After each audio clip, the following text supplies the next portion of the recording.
Hello everyone, आज के इस लेक्चर में हम लोग जानेंगे सेक्शन 478 ऑफ बीएनएसएस के बारे में, which corresponds to section 436 of CrPC. यानी ये जो सेक्शन 478 है बीएनएसएस का, ये पहले सीआरपीसी में सेक्शन 436 हुआ करता था। ये डील किस चीज के ऊपर करता है? ये डील करता है in what cases bail to be taken. यानी सरल से शब्दों में ये डील करता है कि बेलेबल ऑफेंस में किस तरीके से बेल मिलती है, उसके प्रोसीजर के ऊपर ये डील करता है।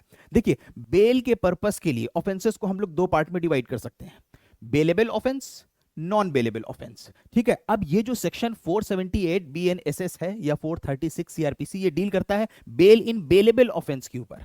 Bell in non bailable offence के ऊपर डील करता है section 480 BNSS, which corresponds to section 436 CrPC. दोनों में सबसे अहम डिफरेंस जो है वो ये है कि बेलेबल ऑफेंस में जो अक्यूज्ड होगा, जो सस्पेक्टेड होगा, उसका राइट होगा उसको बेल पे छोड़ा जाए। लेकिन नॉन बेलेबल ऑफेंस में उसका राइट नहीं है, वो उसको एज अ राइट क्लेम नहीं कर सकता है कि हमें बेल मिलनी चाहिए हर हाल में। लेकिन बेलेबल ऑफेंस में वो एज अ राइट बेल मांग सकता है, और कोर्ट या पुलिस ऑफिसर उसको मना नहीं कर सकता है बेल पे छोड़ने के लिए, उनको छोड़ना पड़ेगा ही। लेकिन नॉन बेलेबल ऑफेंस में उसका राइट नहीं है, यहां पे अथॉरिटी का यानी कोर्ट का या पुलिस ऑफिसर का डिस्क्रेशन है। वो छोड़ भी सकते हैं, नहीं भी छोड़ सकते हैं, जिसके कई ग्राउंड्स दिए गए हैं इसी सेक्शन 480 के अंदर। तो ये सबसे अहम फर्क होता है। अब हमें पता कैसे चलेगा कि ऑफेंस बेलेबल है या नॉन बेलेबल है? तो अपनी बीएनएसएस की आपकी जो बेयर एक्ट होगी उसमें आप लास्ट में जाइएगा, फर्स्ट शेड्यूल में क्लासिफिकेशन ऑफ ऑफेंसेस दिए गए हैं, जिसके अंदर बताया गया है कौन सा बीएनएस का ऑफेंस बेलेबल है, कौन सा नॉन बेलेबल है, कौन सा कॉग्निजेबल है, कौन सा नॉन कॉग्निजेबल। तो आइए अब देखते हैं कि ये सेक्शन क्या कह रहा है। When any person other than a person accused of a non-bailable offense, जब भी कोई person other than a person accused of a non bailable offence, उनको छोड़ के जो अक्यूज्ड हुए हैं नॉन बेलेबल ऑफेंस के लिए। तो यानी ये सेक्शन का सरल से शब्दों में कहने का मतलब है कि अगर कोई अक्यूज्ड है बेलेबल ऑफेंस के लिए, अक्यूज्ड इन बेलेबल ऑफेंस के लिए, इज अरेस्टेड, अगर कोई अक्यूज था किसी बेलेबल ऑफेंस के लिए, बेलेबल ऑफेंस का जैसे for example cheating bailable offence है, मिसचीफ बेलेबल ऑफेंस है बीएनएस के अंदर। तो अगर कोई इंसान जो अक्यूज्ड है बेलेबल ऑफेंस के लिए अरेस्ट होता है या डिटेन करा जाता है विदाउट वारंट, विदाउट वारंट। देखिए, अब कोर्ट जो है वारंट भी इशू करता है किसी को अरेस्ट के लिए। आपको पता होगा अरेस्ट वारंट इशू होते हैं, बेलेबल वारंट भी होते हैं, नॉन बेलेबल वारंट भी होते हैं। तो अब ये जो वारंट होते हैं तो इसमें लिखा हुआ है कि वो विदाउट वारंट के अरेस्ट किया गया या डिटेन किया गया है। तो अब अगर वो बिना वारंट के अरेस्ट किया गया है, तो बिना वारंट के इसलिए बोला गया है क्योंकि जब वारंट इशू होता है कोर्ट की तरफ से तो उस वारंट के अंदर डायरेक्शन होता है ऑलरेडी कि ये वारंट बेलेबल है या नॉन बेलेबल वारंट है। अगर बेलेबल वारंट होगा तो उसको अरेस्ट करके उसी टाइम छोड़ दिया जाएगा, अगर मान लीजिए उसको अरेस्ट किया जाता है। और अगर नॉन बेलेबल वारंट होगा तो उसको हर हाल में कोर्ट में लेके जाना ही पड़ेगा। तो इसलिए यह कह रहा है कि उन लोगों की बात यहां पे करी जा रही है जिनको अरेस्ट किया गया है बिना वारंट के by an officer in charge of a police station, जहां पे पुलिस ऑफिसर जो है वो अरेस्ट करता है, और is broad before a court, या उसको कोर्ट के सामने लाया जाता है, एंड इज प्रिपेयर्ड, और वो इंसान जिसको अरेस्ट किया गया है वो तैयार है एट एनी टाइम, किसी भी टाइम पे, while in the custody of such officer, उस ऑफिसर की कस्टडी में, और at any stage of the proceeding before the court, या कोर्ट के सामने किसी भी प्रोसीडिंग में तैयार है। किस चीज के लिए तैयार है? To give bail. बेल मतलब, बेल का मतलब गारंटी देने के लिए, सिक्योरिटी देने के लिए। तो जैसे बेल होता है, बेल के साथ हम लोगों ने देखा होगा आप लोगों ने कि बेल जो होती है, बेल एक्चुअली में जो अक्यूज होता है वो देता है, यानी वो गारंटी दे रहा है कि कल फ्यूचर में जब हमें बुलाया जाएगा तो हम आ जाएंगे, ने आपको रिलीज करवाता है temporarily. Such person shall be released, तो अगर वो बेल के लिए तैयार हो जाता है, बेल की शर्तों के लिए तैयार हो जाता है, बेल फर्निश करने के लिए तैयार हो जाता है, तो such person shall be release, तो उसको छोड़ा ही जाएगा। वर्ड इस्तेमाल हुआ है शैल बेयर एक्ट में, तो ही शैल बी रिलीज, तो यानी मना नहीं किया जा सकता है। आगे क्या लिखा हुआ है? प्रोवाइडेड दैट सच ऑफिसर और कोर्ट इफ ही और इफ इट थिंक्स फिट में, और वही कोर्ट या ऑफिसर। तो देखिए यहां से हम लोगों को दो बात पता चली कि बेल जो है बेलेबल ऑफेंस में कौन कौन दे सकता है, पुलिस ऑफिसर भी दे सकता है, कोर्ट भी दे सकता है, एक बात पता चली। दूसरी, बेलेबल ऑफेंस के अंदर बेल देना कंपलसरी है, मैंडेटरी है, डिस्क्रिशनरी नहीं है। लेकिन कब? गिव बेल, वो तैयार है बेल देने के लिए, यानी बेल की शर्तों को या बेल को फर्निश करने के लिए तैयार है।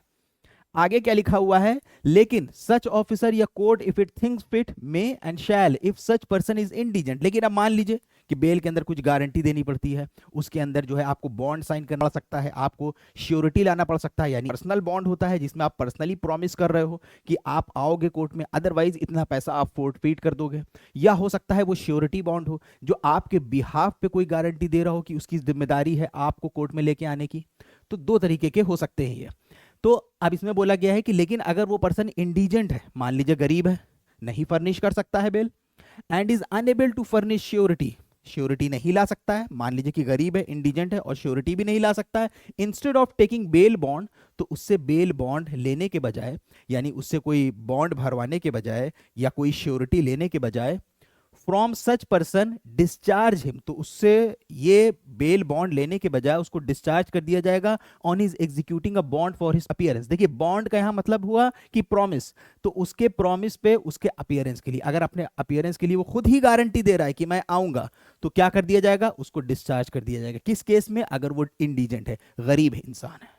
ठीक है, आगे क्या लिखा हुआ है, person is unable to give bail bond, अगर कोई इंसान बेल बॉन्ड देने में असफल है, नहीं दे पाता है, within a week of the date of his arrest, यानी उसको अरेस्ट कर लिया गया लेकिन बेल बॉन्ड जो है फर्निश नहीं कर पा रहा है, it shall be a sufficient ground, तो अगर वो नहीं कर पा रहा है, एक हफ्ता बीत गया है, तो ये सफिशिएंट ग्राउंड होगा उस ऑफिसर के लिए या कोर्ट के लिए, ये प्रिज्यूम करने के लिए, यानी ये मानने के लिए कि वो इंसान इंडिजेंट है।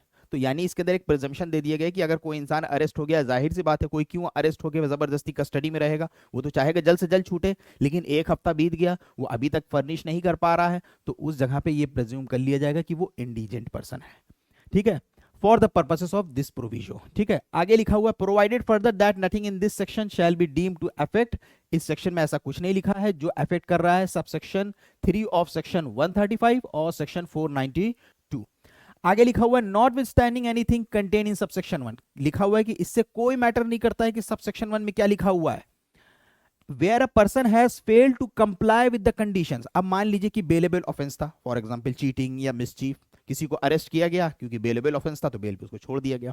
अब बेल पे उसको इसलिए छोड़ा गया कि उस पर शर्त लगाई गई थी कि जब भी तुमको बुलाया जाएगा डेट पे ट्रायल की, तुम्हें कोर्ट में आना पड़ेगा। कहने लगा ठीक, आ जाएंगे। अब डेट लगाई गई, जब डेट आई, आया ही नहीं, तो उसने क्या करा, जो कंडीशंस लगाई थी कंडीशंस को तोड़ दिया।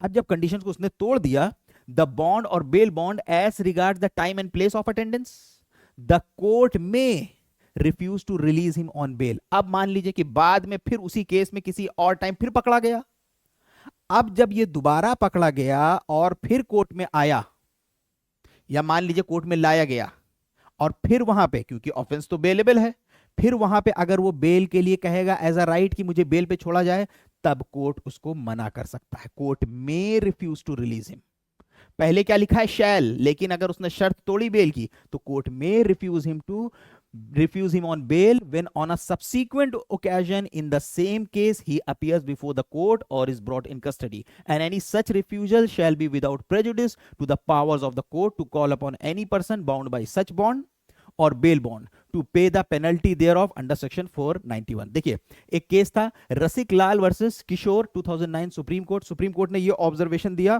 कि right to claim bail, bail को मांगने का जो अधिकार है इस सेक्शन से मिलता है 436, पहले ही 436 था सीआरपीसी में, इज एन एब्सोल्यूट, ये एक बहुत ही पुख्ता एब्सोल्यूट और इनडिफिजिबल राइट है जिसको डिस्ट्रॉय नहीं किया जा सकता है।